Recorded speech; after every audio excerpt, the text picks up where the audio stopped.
pizza, whatever. And they'll promise you all of that.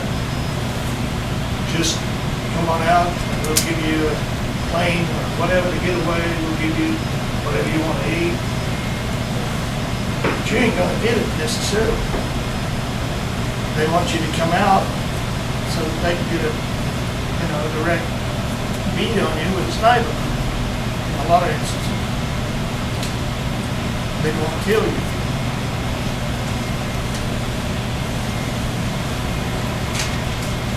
So the people that come here every year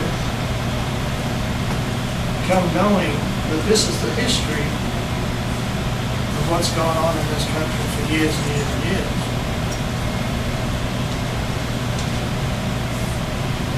Ron Jones, Ron came here because he's from Philadelphia. And there was a group up in Philadelphia called the Move Movement. And who was it, the mayor or the governor? Mayor. He wanted them to come out of their house, and they wouldn't. At least not quick enough. So he decided to bomb the place. And in the course of doing it, he burnt the whole neighborhood down, the whole city block. The people that took Patty Hearst down to California as a hostage, but that, when it came to the end, they got hold of, or some of them got hold of in the building, and it got burned to the ground, right on top of them, while they were still alive.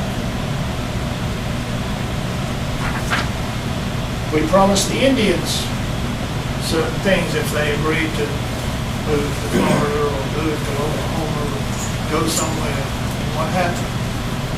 Most of them died. Trail of Tears, the president sending them blankets full of cholera, wipe them out.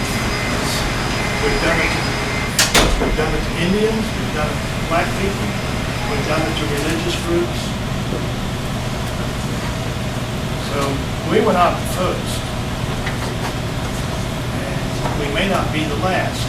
People say, well, do you think the government's learned anything from the situation with you guys? The public They've learned they probably won't invite the press next time to film everything, for one thing. Or if the press shows up, they probably will not directly bomb us, or bomb whoever it is, in full view of the camera. They were going to bomb Randy Weaver's place, but they backed off because the press was there. In our case, they did what they did in spite of the press. And it come back to bite them. And as time goes on, more and more things come out about the truth of what went on in that home. I was kind of hoping that Mike McNulty would be here today, but he called me and said he wasn't coming because he's in the process of collecting money for his next documentary. It's not really a new documentary. He's going to rework the second one that he did, Wait for a New Revelation. He's going to take some of it out and add a whole lot of new stuff that he's got. So that's all I can tell you about it right now. But hopefully that will be coming out. He's hoping it will come out before the next election. So, people like Mike McNulty and others are still investigating. Still trying to get to the nitty-gritty of what took place. Like I said, the government has a story. We have a story. Somewhere in the middle are the facts. We're not the people with necessarily all of the facts. My story is biased. You know that? No. My story is one man's view from the locality he was in as to what was happening. What I can remember now that I'm 120 years old. You know, my memory's going. My memory's deteriorating every year, but people say, oh no, you've got a good memory. I said, no, I only talk about what I do remember. The stuff I forget, I don't mention. I can't mention. I don't even know I've forgotten it. That's a lot of time.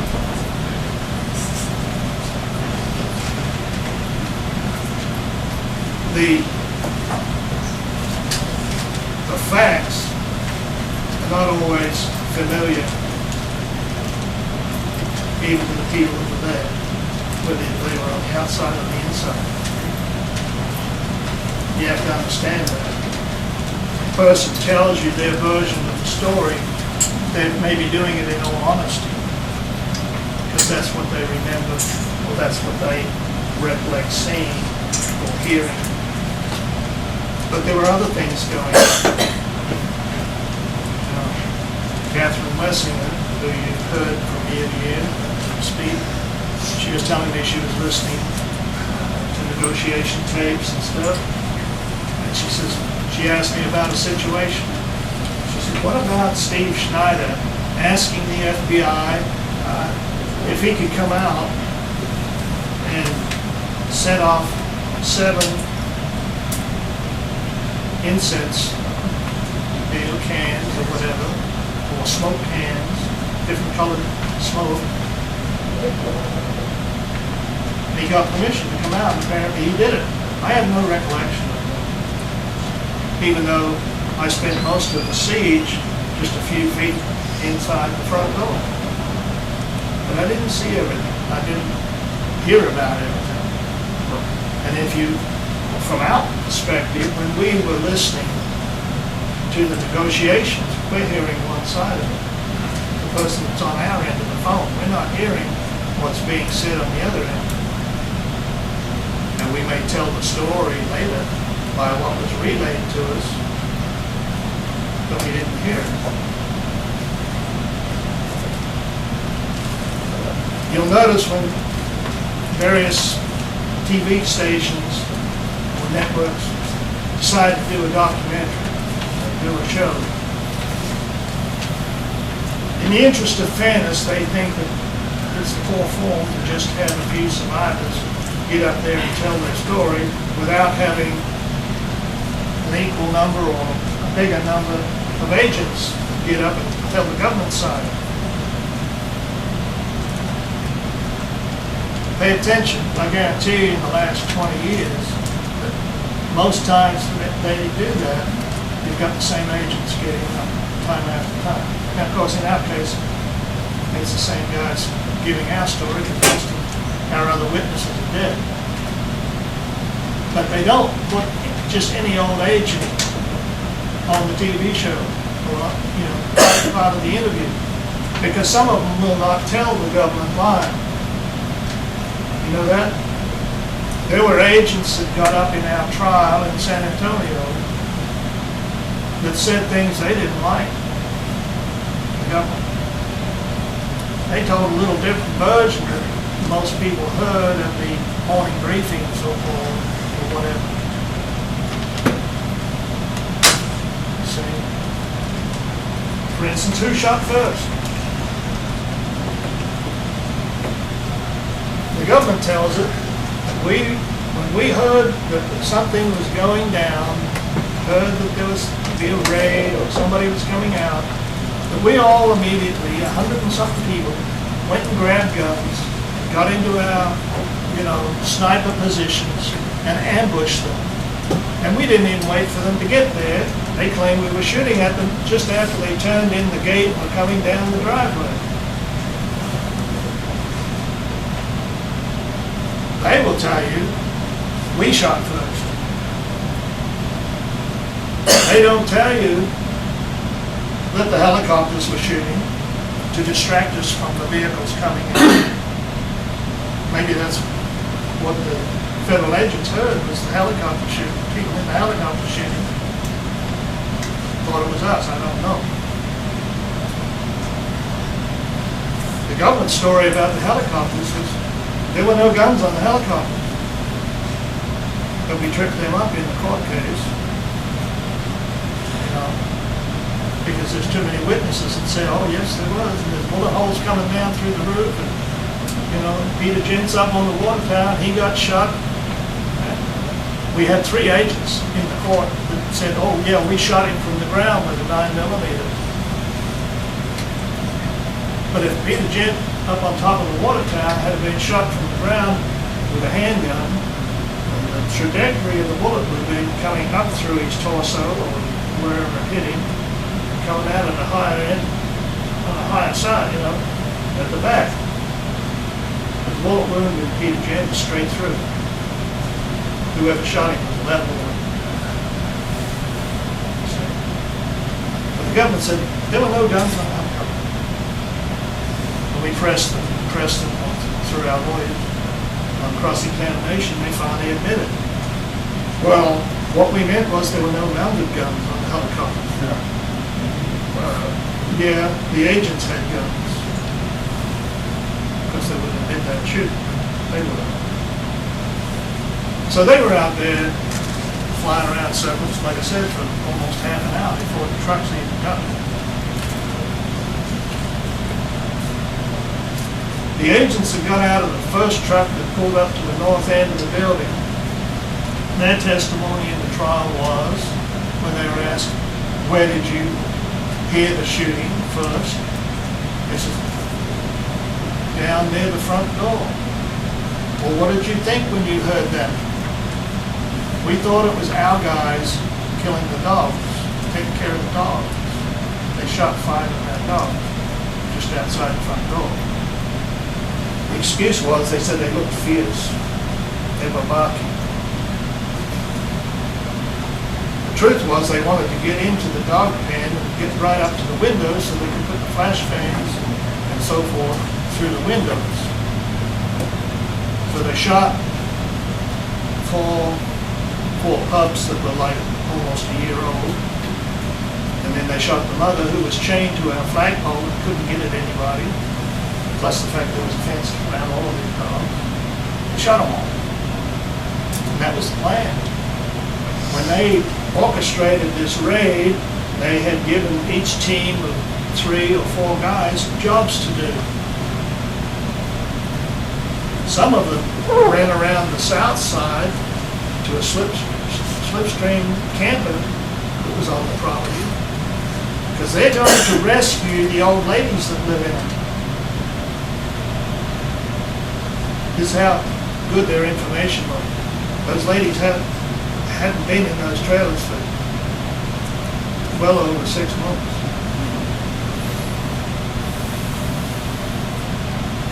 The lady that owned the trailer had spent a little time inside, but then as winter came on, somewhere around November of '92, David sent her and several other ladies, older ladies, over to a trailer park about 3 or 4 miles away.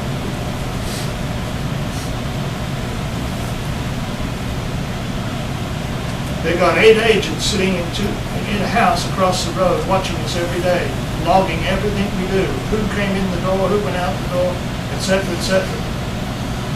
But they don't know there's no ladies there in that trailer. So one of the teams goes around to rescue the old ladies because there's nobody in there. They had practiced this raid at Fort Hood, where they had it down that these 70-odd agents that came out there were supposed to arrest like 130 or so people in about 30 seconds flat. Have us all face down, handcuffed, you know, done deal, in less than a minute. That was the plan, that was what they practiced. I don't know what they practiced on. But the people at Mount Carmel and some cooperative, you know, we just didn't roll over and say, yeah, stick them up, you know. But we were not an aggressive people. You know why people inside shut up the agents for? Like I said, we had no ambush. Most of the people in there had no access to a gun. But when David Koresh and Perry Jones went to the front door and were shot, the minute they opened the door, there were people retaliating. There was. Doesn't mean everybody retaliated. There came a point, I'm not exactly sure what time of the day it was, whether it was after the ATF left or not, but one of the women upstairs went to David, who was laying on the floor, wounded, and says, I think I need a gun. Where do I get a gun? He says, you really think you need one? She says, well, you never know, you know. Yeah. He said, we'll go downstairs to Kathy Schroeder and ask her to give you a gun if you think you really need one. This is after most, the shooting's over, basically. So Kathy Schroeder gives her a gun and proceeded to hand out guns to everybody. When David heard about it, even though he's in a condition where he thinks he's dying from his wounds, he was upset. He gave orders to tell somebody to go downstairs or go in wherever the people were, go down and tell them, put the guns back where they came from.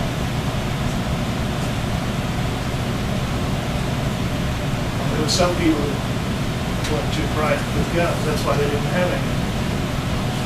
You know, David didn't give guns to just anybody in case they shut their own foot off or something. And so when the order came down, I was in the chapel, when the order came down, quite a few women started coming in with guns, like, we're not supposed to have these, what do we do with them, you know? Dropped them on the floor. So I picked some of them up, some other guys picked all these guns that were being dropped in the chapel. And we took them back. I said, where are they supposed to go? They saw them. The guns are all stored down in the vault, behind the cafeteria. So I took some of them back, leaned them up against the wall in there. You may have seen pictures after the fire, guns leaning amongst all the ashes and stuff. That was the first time I'd ever seen where the guns are. Just taking a few back. People say, well, did you have a gun? I said, let me just tell you, if I'd have wanted one, I knew where to get one. Especially after that. I knew where they kept it. Now,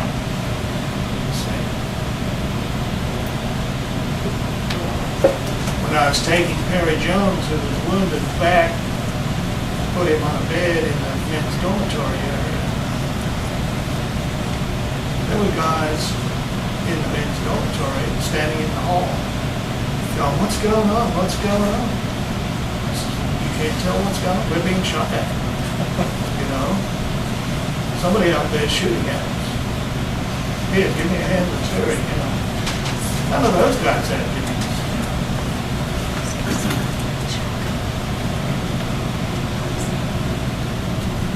But the government doesn't like that story. That maybe 3 or 4 people fired back on them. Because they got 4 dead, 20-something wounded. And they were almost crying in our trial, saying, well, they weren't playing fair. They were shooting the ground and trying to ricochet it up underneath the cars and hit our legs. So, you know, how to get a ricochet bullet in. Well, I don't know whether somebody was doing that or not, but that's not the same as an ambush, where you're gunning them down as soon as they get out or before they can get out of the trailer. They're already in position behind fences and vehicles hiding. So like I said, I never even saw an agent until they were all leaving.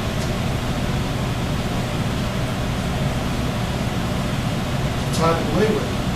70, 75 people out there. You don't see them.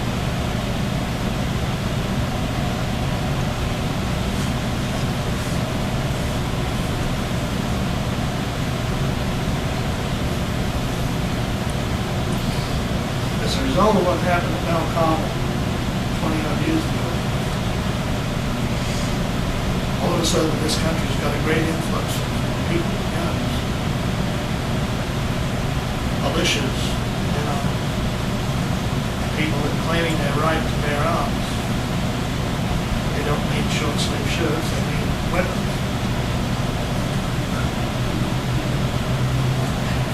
People say to me, Christians, people say, you claim to be Christians.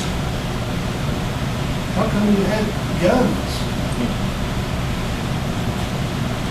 I said, well, what if God told you to have a gun? Oh, God wouldn't do that. I said, well, have you ever read it in the Gospels where Christ says to his disciples shortly before he's arrested, he says, you got any extra money? Any of you got any, extra coat or something you can sell? Go out and buy your weapon. You ever read that? Yeah. That's a fact. He told his disciples to get weapons. Guess what? They said, we don't have to. We already got them. They did. And they took them to church. That's what we call church. They didn't go to church. But when they have the Lord's Supper in the upper room, the night before he's arrested,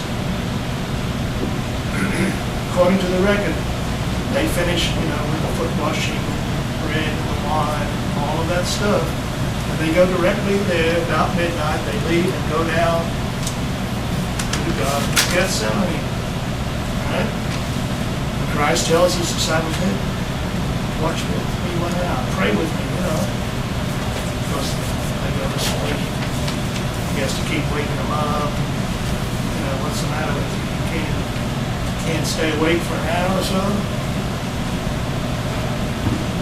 Eventually he comes and wakes them up and says, you might as well sleep on. It's too late now. Because they're coming, And the mob comes, and what does Peter do? He takes out his weapon. He's had it on him all the time. All through the Lord's Supper, all through the Passover feast. He's been wearing it under his, robe or whatever. He pulls it out and whacks off the high priest's servant's ear with his sword. He got him a good shot. He just heals it down. That's foreign to most people because they don't know what's written. They don't get those kind of sermons from the pulpit most times in regular churches. And there was a lot of things about Christ that most people don't hear.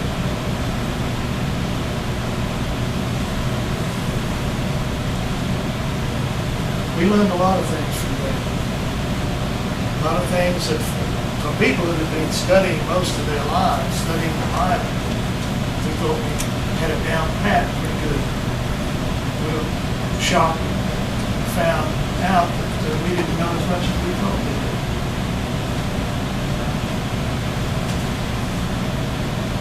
That's what kept our interest. Learning new stuff every day. So we come every year. Every year, there's a whole group of you that have been supporting sympathetic toward us, friendly toward us for a lot of years now. You're kind of family.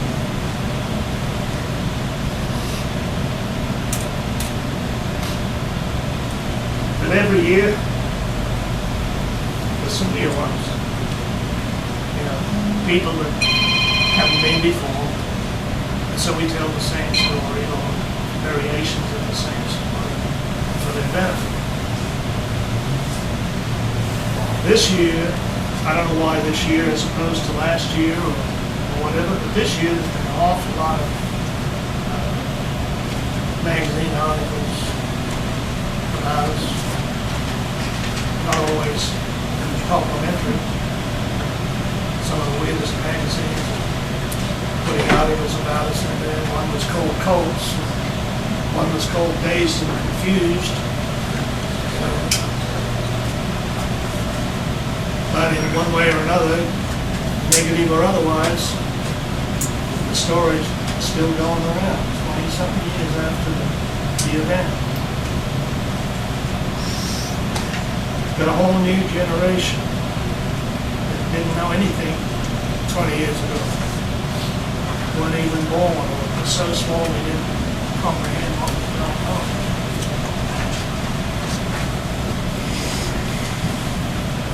I just did an interview over the phone with a guy that was in college. It's been 70 minutes on the phone. There's still people out there that are interested. You know, the Apostle Peter, in his letters, he's talking to a congregation of believers back in his day. And he says, you know, when Christ was here, you guys weren't around. You never got to hear him, just for whatever reason. Maybe you didn't go to his meetings, or maybe you never heard of him, whatever. He says, you missed out. You missed the greatest teacher that ever was. He says, but, thank the Lord, he says, through the teaching of his students, many of you have accepted the gospel. And you're here now. He says, here I am talking to you. He says, it's my job to remind you about all the things that I've seen, heard, and experienced as a result of this Yeshua, Jesus, as most people call him. He says, and I'm quite willing to do that as long as I'm alive. He says, but you know, before Christ left, he told me that I was going to die too. He says, so I'll keep it up as long as I can. You know, I might be gone in the near future. He says, but you people have something that we didn't have. You've got a more sure word of prophecy. More sure than what? More sure than old man Peter's memory. More sure than, you know, his being able to tell what he saw and heard and learned. He says, you got a more sure word of prophecy whereunto you do well that you take heed. In other words, he says, you've got the book, or parts of it. This is all you've got. That's the only Jesus you've got anymore. Because all the disciples are getting killed off. I'm about to die, he says. So if you want to know Jesus, Yeshua, you have to find him in the book. Because you didn't listen to him when he was around. So, like I said, in our case, every year, those that can tell the first-hand story, not the teacher's gone. Not most of the students, most of them are gone too. And every year, a few more pass on. We lost 2 more this year. Excuse me. We lost 1 last year. In the last year, we lost 2. That was something. Died last year.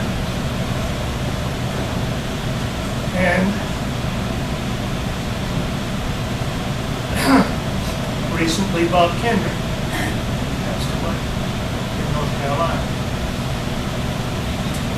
And I came to Mount Carmel back in 1966. Bob Kendrick was my next door neighbor.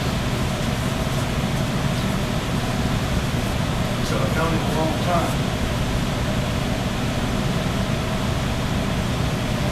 His family is here today. Some of them.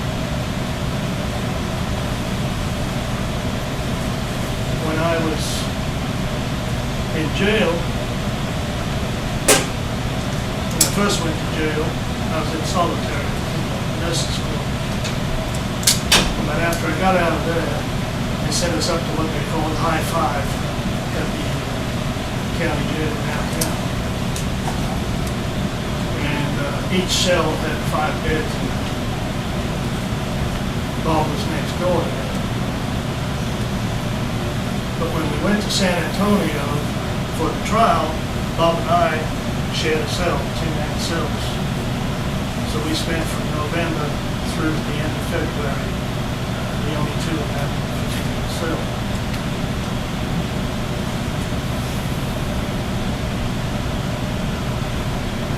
So, like I say, those that can tell their experience and passing away one by one.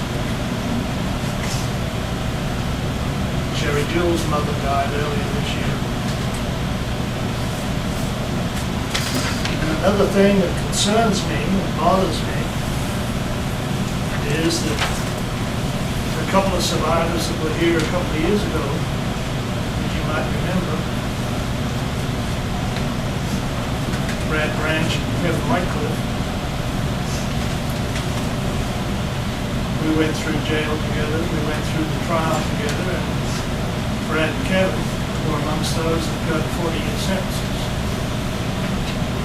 which, after a long time, finally got reduced to 15. Somewhere along that time, they were in jail. They began listening to one of David's students that was from England, and felt that he had a message from God, and joined with him.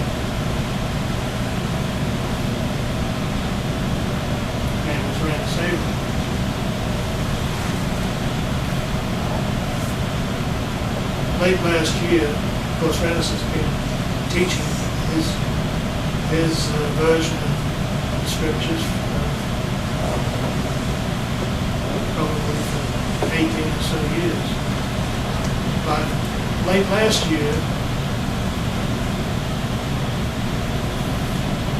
I looked up a website that he had on the internet, because Brad and Kevin had mentioned it when they were here 2 years ago, that they were expecting something to happen. What Rennis was teaching was that the comet icon, I should say, the comet icon was going to come in February, I think it was, and crash into the Yellowstone Park. And that would release an underground volcano that would spew out and eventually cover the United States. When I talked to Brad when they were here before, a couple of years ago, he was kind of hinting at something like that, and I said, well, so what's going to happen? It's going to kill everybody. I said, that's not very good news. You know, if we're all going to die, that doesn't make me cheerful at all. So anyway, on this web page, Rennis lays out this concept. And at the end of it, he said, all those who believe this message to sell everything and pack up and move to Honduras by January 5th, something like that. And then this comet would hit Yellowstone National Park, and all of this destruction would begin, all this lava would be covering the United States. But then right at the end, he says, after we're down there for so many days, we will all return and walk into the lava, it sounded like. And this will be our gateway to, I guess, the heaven. Which kind of scared me.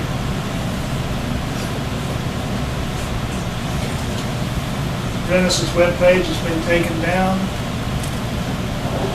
Cell phones, all the people discontinued. Haven't heard anything since they all went down to Honduras back in June. Here it is, the end of April. So I don't know what's happened. It's kind of dropped out of the radar, dropped off the end, off the map. So if anybody hears it, I'd love to know how they're doing. I'll go through.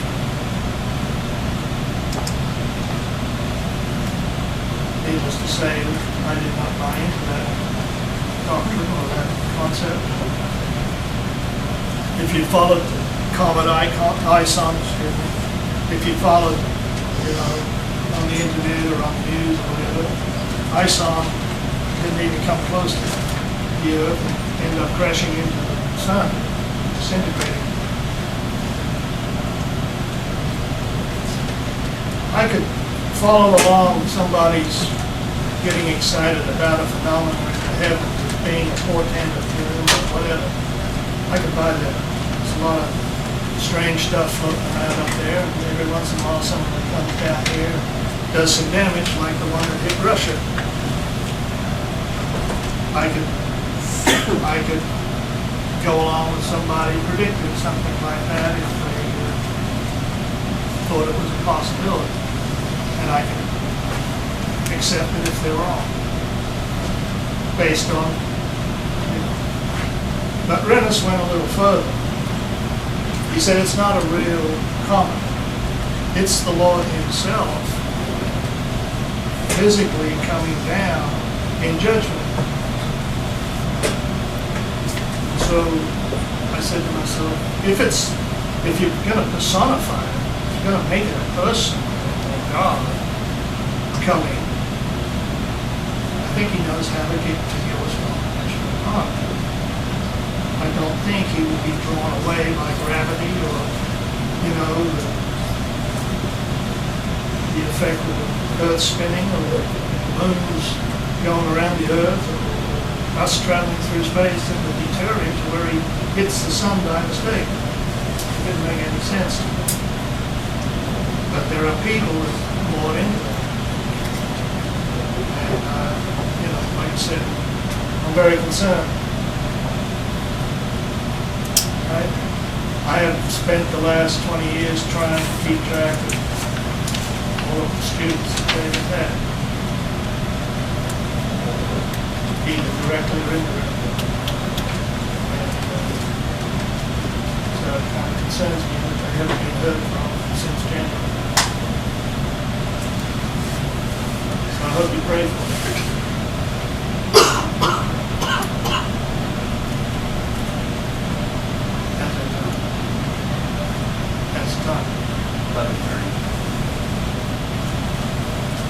You know that our normal procedure, for those of you that have been here, you know this, but for the new ones, normally we reserve the reading of the names until about 12. The reason for that, of course, is that's about the time the fire started on day 51, April 19th, 1993.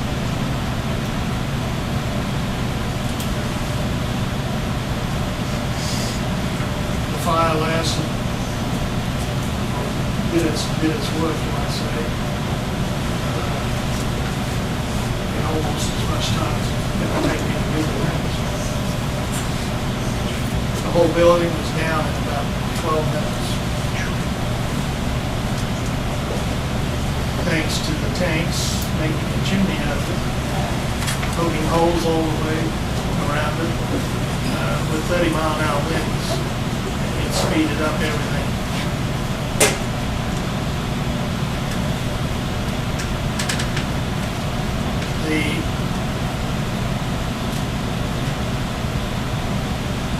reading of the names is going to be a little different this year. They try to mix it up from year to year. Sometimes we put families together, sometimes we put an alphabetical on, sometimes we go by which country they were from, all this kind of variation of the list. This year I just did it alphabetical. And so in just a few minutes we will read those names, which we've done probably 22 times now.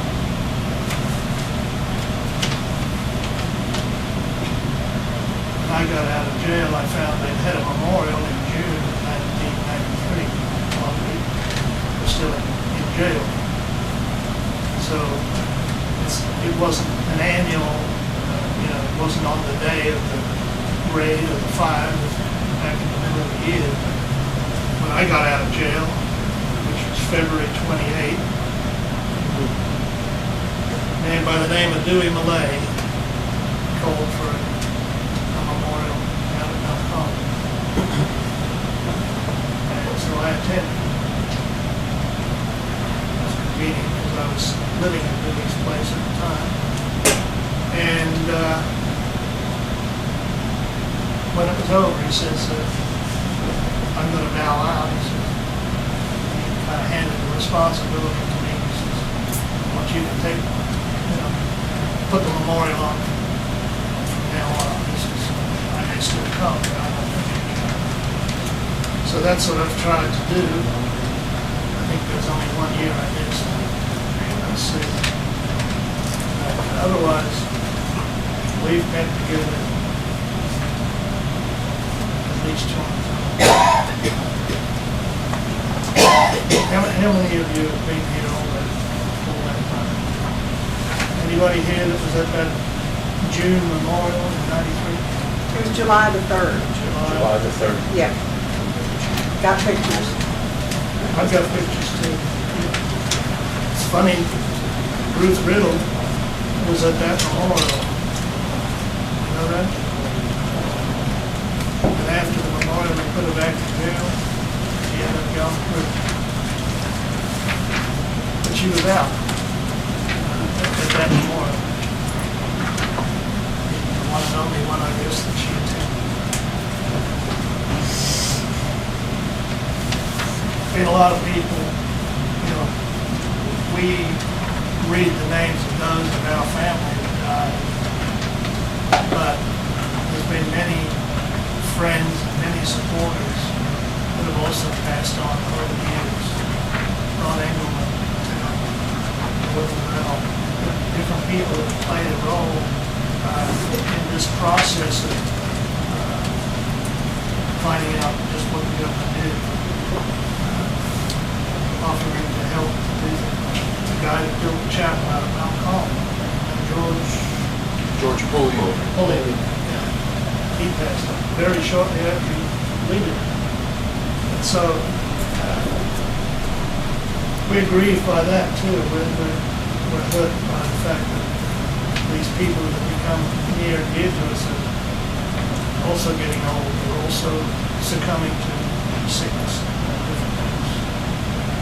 So, if it wasn't for all the new ones that keep coming,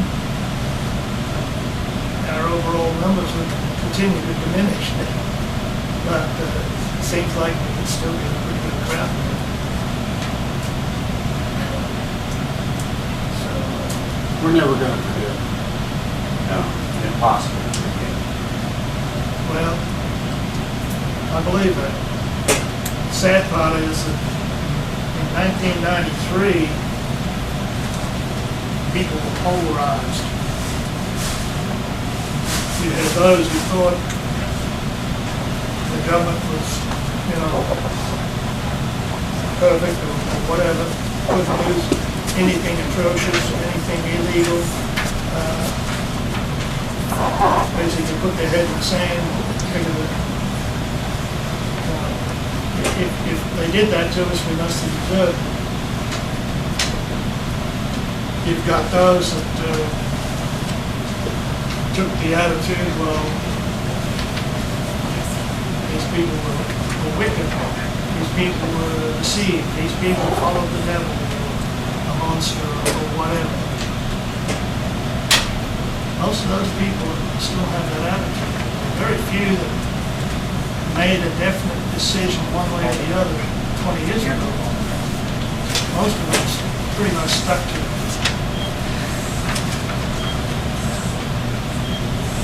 Those who were horrified by what happened, who were, like I said, reminded of other situations that had gone before and wondered how they next. You know, they've stuck to their guns over the years too. They have, like I say, supported us, befriended us.